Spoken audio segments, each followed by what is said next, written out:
Tere taas Autonet.ee proovisõitu vaatama. Uus Kia Carens on traditsioonide murdja. Kui tavaliselt uue põlvkonna mudelid on eelmisest pikemad, laiemad ja kõrgemad, siis antud juhul on tegu lühema, kitsama ja madalama autoga. Tõsi, telgede vahe on suurem, mistõttu säilis ka ruumikus, aga vaatame kõigepealt disaini üle. Tuleb tunnistada, et Kia praegune disainikeel on üldse väga lahe. See huvitava kujuga radiaatorvõre sobib nii sportlikele autodele kui ka meie tänasele mahtuniversaalile. Ja kui eelmise põlve Kiad nägid välja üldse stiilis, et mine osta endale kiiresti parem üks Hyundai, siis uued on juba väga kaasaegsed, sportlikud, dünaamilised ja ilusad. Carensi puhul lisavad ilmele palju juurde lühikesed ülendid ja muidugi see tõusev küljejoon. Ja midagi pole ette heita ka tagaosale. Kolmanda istmereaga manööverdamine on siin samuti väga kergeks tehtud. Kui see katte eemaldada, saame selle siit välja võtta. Tegelikult kusjuures seda ei ole isegi vaja mitte koju jätta, vaid selle saab siia põrandasse ära peita. Aga istmete üles saamiseks pole vaja muud kui veidikene teise rea seljatugesid ettepoole ja paelast hops ülesse. Ongi valmis. Tõsi, jalaruumi siin väga ohtralt ei ole, pigem on tegu hädapärase variandiga, aga kindlasti sõidetud saab.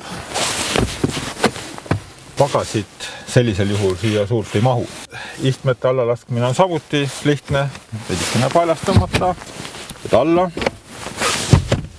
Aga praegu mahub siia juba üle 530 liitri. Tagumises reas istujate väljapääsemiseks pole muud vaja siit nupust tõmmata, iste tuleb ette. Ja loomulikult on võimalik keskmise rea seljatoed alla lasta, mis järel mahutavus tõuseb juba oluliselt.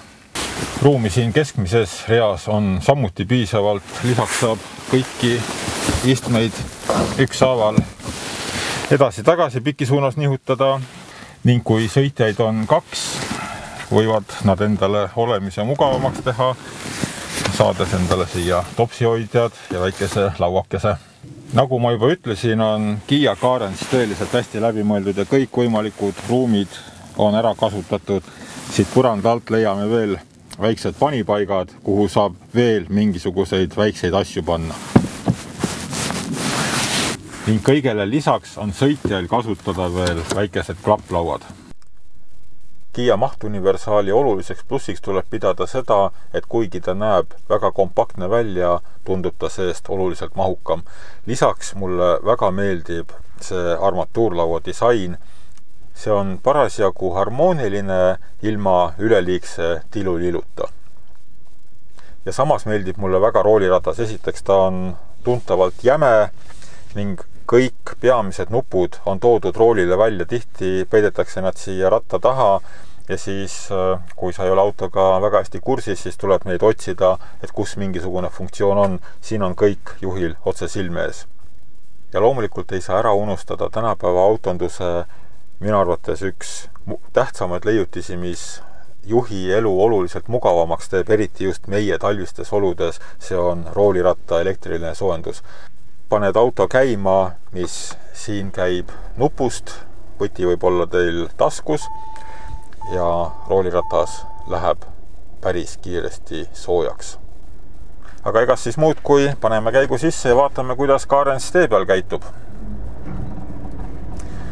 Esimese asjana, mis ma tahaksin ära mainida, on väga hea müraisolatsioon.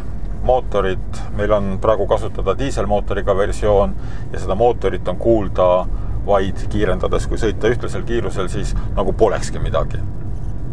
Kia Carens loodi pereautoks, ehk see peab suutma pardale võtma palju inimesi ja või pagasid ning need mugavalt kaugele viima. Ja tuleb tunnistada, et see on õnnestunud. Kui leiad endale korraliku õige istumisasendi, siis võid sõita päris pika maa maha enne, kui sõitmine ära tüütama hakkab. Niisiis selline on uus Kia Carens. Väga isuäratav ja ma ütleksin, et peaaegu ideaalne auto. Aga meie näeme teiega juba järgmisel nädalal. Seniks nägemist!